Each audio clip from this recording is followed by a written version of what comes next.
Assalamualaikum warahmatullahi wabarakatuh. Nama saya Nurul Munawir dari Prodi Pendidikan Pancasila dan Kewarganegaraan Universitas Negeri Jakarta.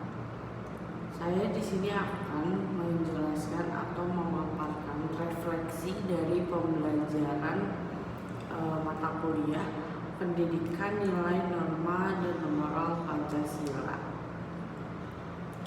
Dalam pembelajaran pendidikan nilai norma dan moral Pancasila atau yang disingkat PNNM, kronologis dari pertemuan pertama hingga pertemuan ke-15 berisikan materi mengenai pembelajaran yang mengutamakan penguasaan kompetisi, berpusat pada mahasiswa, memberikan pembelajaran dan pengamalan belajar yang relevan dan kontekstual dalam kehidupan nyata dan mengembangkan mental yang kaya dan kuat pada mahasiswa.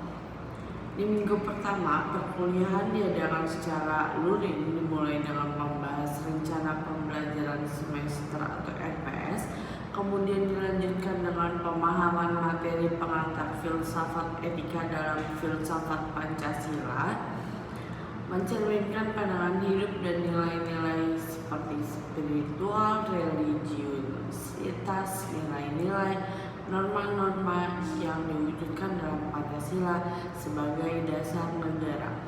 Di minggu kedua, pada pertemuan ini mahasiswa harus mengikuti seminar nasional yang berlangsung di Gedung Dewi Sartika Universitas Negeri Jakarta bertajuk Peran PPKN dalam Membangun Generasi Muda yang Progresif dengan subtopik seperti implementasi kurikulum mandiri, profil siswa Pancasila, implementasi nilai-nilai Pancasila, model pembelajaran pendidikan kewarganegaraan, pendidikan inovasi media, pendidikan politik generasi muda, pendidikan karakter, pendidikan hukum dan hak asasi manusia, pendidikan perdamaian, warga digital, pertahanan negara dan keberlanjutan negara, kearifan lokal, dinamika politik lokal, nasional dan internasional, pendidikan demokrasi serta Pancasila dalam kajian sejarah dan filsafat.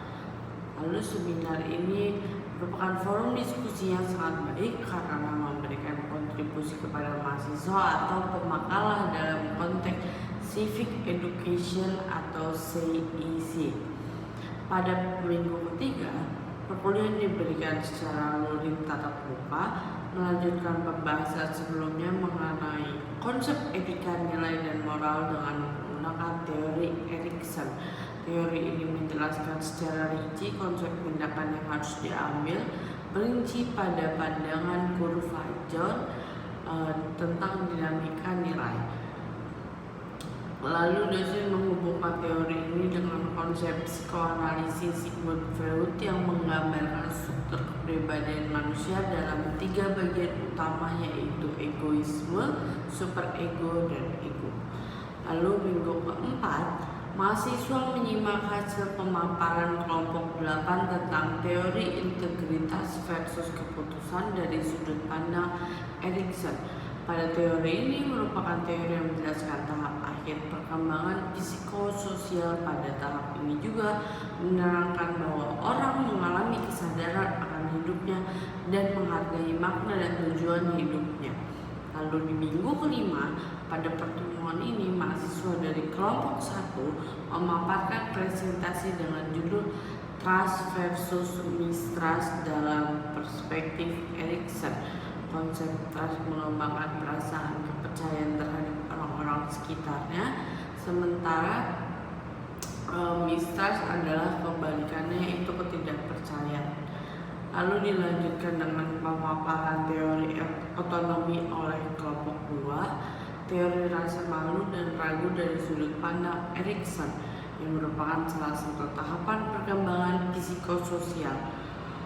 Lalu di minggu ke-6, pada perkuliahan ini di minggu ke-6 merupakan lanjutan dari presentasi kelompok 3 yang membahas teori inisiasi versus penyalahan dari sudut pandang Erikson. Tahap ini terjadi pada usia prasekolah, terutama pada anak usia 3-6 tahun. Dalam konsep inisiatif, pada tahap ini anak mulai mengembangkan inisiatif untuk memimpin, berpartisipasi aktif dalam berbagai kegiatan, serta berani mencoba hal-hal baru. Ketika anak merasa bersalah, mereka merasakannya. Upaya mereka ditolak atau dihukum sehingga membuat mereka merasa takut salah. Lalu dilanjut di minggu ke-7, pertemuan ini memaparkan kelompok 4 mengenai teori industri versus inferioritas dari sudut pandang Erikson. Tahap ini terjadi pada usia sekolah, terutama anak usia 6 hingga 12 tahun. Dan pada tahap konsep bisnis dan produktivitas ini, anak mulai mengembangkan rasa bisnis dan produktivitas dalam kehidupan sehari-hari dengan secara aktif mencari aktivitas yang memberikan rasa pencapaian. Dilanjutkan kemudian dengan presentasi kelompok 5 tentang teori identitas dan kebingungan. Tahap ini terjadi pada masa pubertas, terutama antara usia 12 dan 18 tahun. Dalam konsep identitas, seorang individu mengembangkan identitas pribadinya, termasuk pemahaman tentang siapa dirinya, nilai-nilai apa yang dimilikinya, dan kemana arah hidupnya. Lalu dilanjut di minggu ke-8, pertemuan ini membahas tentang ujian tengah semester yang membuat petunjuk menganalisis suatu kasus dan mengaitkannya dengan teori psikoanalisis melalui Learning Management System atau LMS Universitas Yogyakarta. Kemudian melanjutkan dengan presentasi kelompok 6 tentang teori kedekatan dan isolasi dari sudut pandang Erikson, dan pada fase ini terjadi pada orang di usia 19 hingga 40 tahun.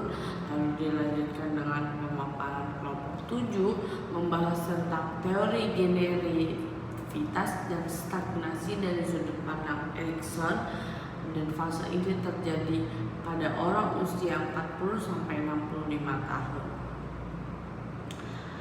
Nah, di minggu ke-9, pertemuan ini merupakan kelanjutan dari pemaparan kelompok 9 yang membahas teori prakonvensional, teori perkembangan moral Lawrence Kohlberg, yang mengidentifikasikan 3 tingkat perkembangan moral, dan setiap tingkat dibagi menjadi 2 tahap, sehingga total ada 6 tahap. Hingga pertama disebut prakonvensional,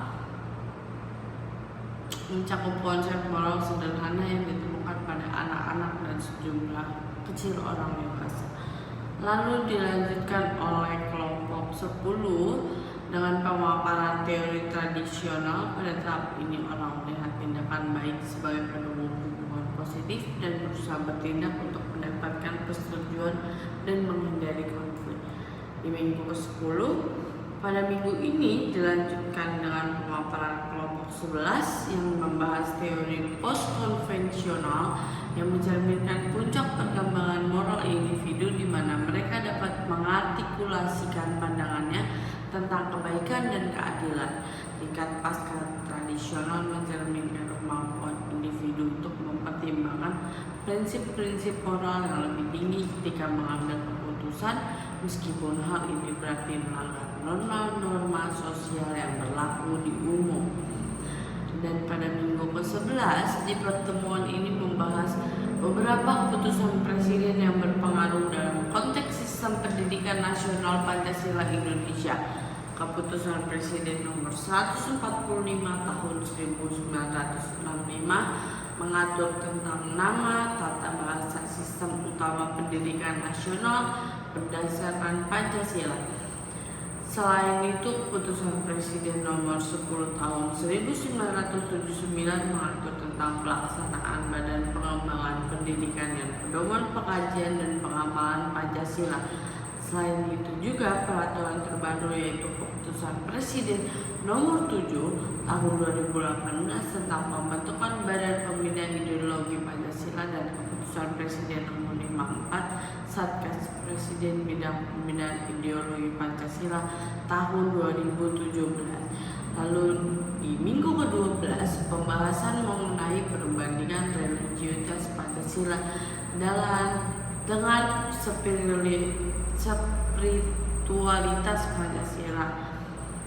Religiusitas Pancasila dan spiritualitas Pancasila merupakan dua konsep yang mengandung nilai-nilai spiritual dalam konteks ideologi nasional Indonesia, yaitu Pancasila. Religiusitas Pancasila dapat merujuk pada hubungan atau keterkaitan dengan nilai-nilai agama yang ada dalam Pancasila, sementara spiritualitas itu dapat dikaitkan dengan pencarian tujuan hidup, nilai-nilai kemanusiaan universal, kearifan batin, dan keselarasan dengan alam semesta dalam konteks Pancasila sebagai landasan ideologi negara. Lalu di minggu ke-13 pada perkuliahan ini mahasiswa diperintah untuk menganalisis dan mengidentifikasi nilai-nilai, norma dan moral Pancasila yang terkandung dalam hasil pembelajaran pendidikan Pancasila sesuai dengan standar kompetensi pendidikan dan pendidikan Pancasila atau SKB/SKAP yang diterbitkan oleh Menteri Pendidikan, Kebudayaan, Riset, dan Teknologi dengan nomor 33. Lalu di minggu ke-14 dalam pertemuan ini perwakilan dari setiap kelas mahasiswa diminta untuk menyampaikan hasil tugas yang berfokus pada analisis dan identifikasi nilai, norma, dan moral Pancasila dalam capaian pembelajaran pendidikan Pancasila. Lalu di minggu ke-15 dalam pertemuan ini setiap mahasiswa secara individu diberikan tugas pembahasan kronologis kegiatan perkuliahan sebagai pemenuhan dari ujian akhir semester atau UAS sebagai bahan refleksi dari pertemuan-pertemuan di mata kuliah pendidikan nilai, norma, dan moral Pancasila. Dari minggu pertama hingga ke minggu ke-16 dalam pengembangan materi ini, materi bahan ajar memang tidak bisa lepas dari kompetensi dasar dan tujuan pembelajaran. Oleh karena itu, materi ajar ini harus memuat fakta, konsep, prinsip, dan prosedur yang relevan dan ditulis dalam bentuk butir sesuai dengan rumusan indikator pencapaian kompetensi. Dengan demikian, materi pembelajaran sebagai isi pelajaran berkenaan dan bahan yang harus dikuasai mahasiswa sesuai dengan tujuan pembelajaran. Untuk itu, dalam menentukan bahan pembelajaran harus sesuai dengan kriteria. Salah satu adalah bahan pembelajaran yang harus dipilih berdasarkan tujuan yang hendak dicapai.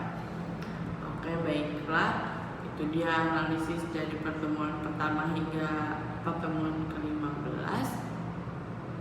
Kurang lebihnya mohon maaf. Wassalamualaikum warahmatullahi wabarakatuh. Saya Nurwili Munawir menutup video ini sebagai bentuk akhir tugas UAS dari mata kuliah saya yang bernama Pendidikan Nilai, Norma, dan Moral Pancasila.